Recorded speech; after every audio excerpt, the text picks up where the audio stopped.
says, you become proof against suffering. We overcome suffering.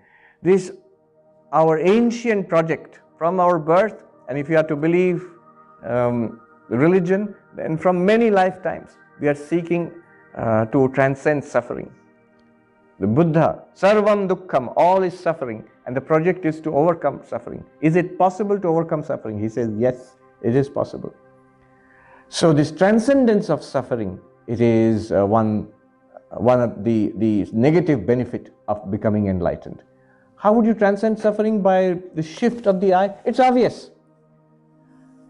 If I am the body, then it's obvious that I will suffer the pain with the pain in the body.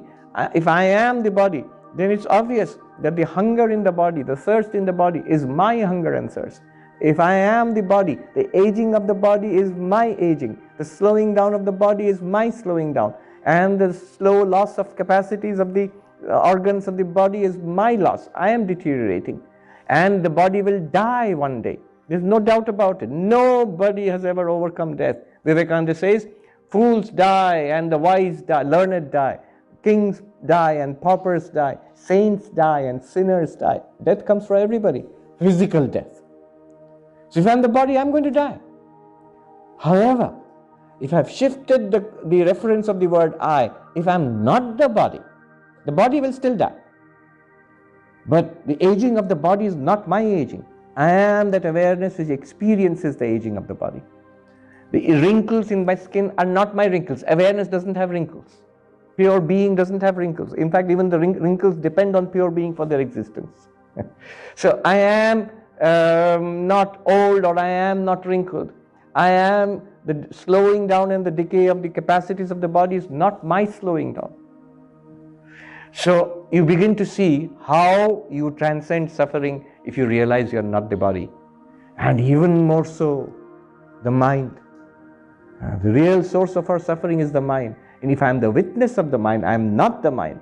I am not the dramas which are played on the movie screen of the mind. I am not its emotional entanglements, its anxieties, its fears, its grudges, its little tale. It was Shakespeare, right? A tale of what?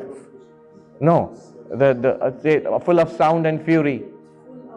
And fury, signifying nothing. A tale told by an idiot? Yes, a tale told by an idiot, full of sound and fury, signifying nothing. What a terrible, terrible indictment of human life. If that's all we have, no matter what your tale, no matter how it is important to me, it matters nothing to people around you, even now, and far less than nothing once we are gone. It's simply forgotten. Simply forgotten. Utterly forgotten by the universe. Signifying nothing. But if I am not that little body and mind, if I am this witness consciousness, then I continue to shine before this body and after this body. By the activities of the mind, and when the mind is shut down also, I am still there. So I transcend suffering. I look within myself and see, as I am, as this witness consciousness, there is no suffering. I can honestly say that. I am the calm in the midst of the storm, the eye of the storm.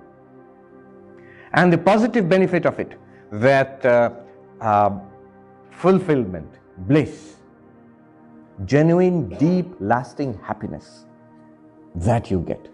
Not an happiness depending on certain circumstances in the world. If this is my bank balance, my stock portfolio, and my number of Facebook likes, and then I will be happy in this situation. A little different from that, I won't be happy. And then you're going to be unhappy. Our happiness is such a delicate thing. It's also biological. Notice, everything may be fine with the body. One little prick of a thorn, and our entire attention goes there. Toothache, one toothache, and we are totally, completely miserable.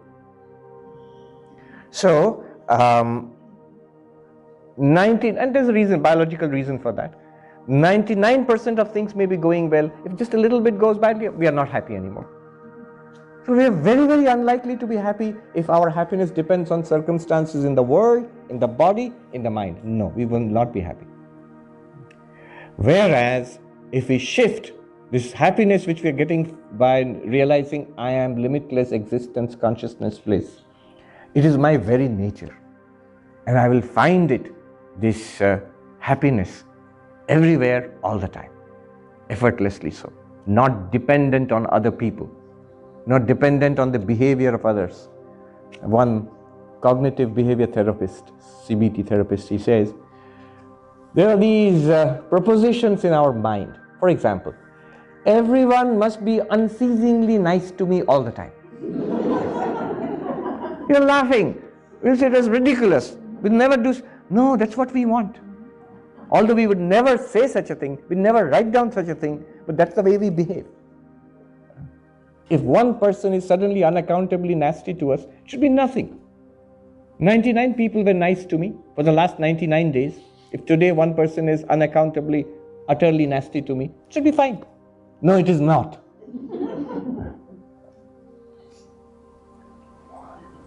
Vivekananda says, slave to a good word, slave to a bad word,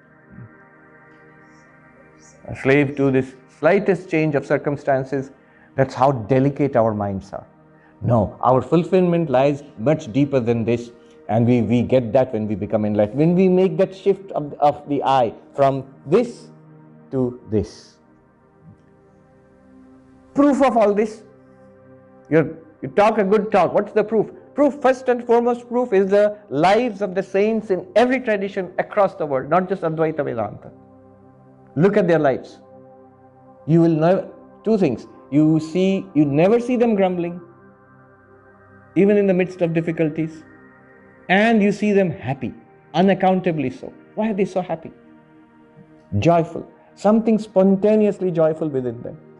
Isn't that really valuable? Sri Krishna says to Arjuna in the Gita, what's there to gain? What do we gain out of all of this? Yang labdva chaparam labham manyate tato adhikam. Having gotten which, you realize there's nothing greater in life to get than this. This is the greatest thing in life. This is the prize for which all life exists according to Vedanta. This is what we are all racing towards, knowingly or unknowingly. All our experiences in life are leading us to that moment of realization. And yasmin sthito dukkhena gurunapena vichalyate. Sri Krishna says in the Gita, the negative side of it, centered in which the heaviest of sorrows will not shake you. This we are putting it in a very philosophical way, elegant, minimalistic way. But religion in general promises this. All of this, what you see, the cross and all of that, that's the promise of all religion. Christianity, Islam, Judaism, Buddhism, Jainism, all other varieties of tremendously diverse Hinduism, all of it, bhakti, yoga, seva, all of these spiritual paths, they promise you this. Transcendence of suffering and an attainment of deep and lasting fulfillment.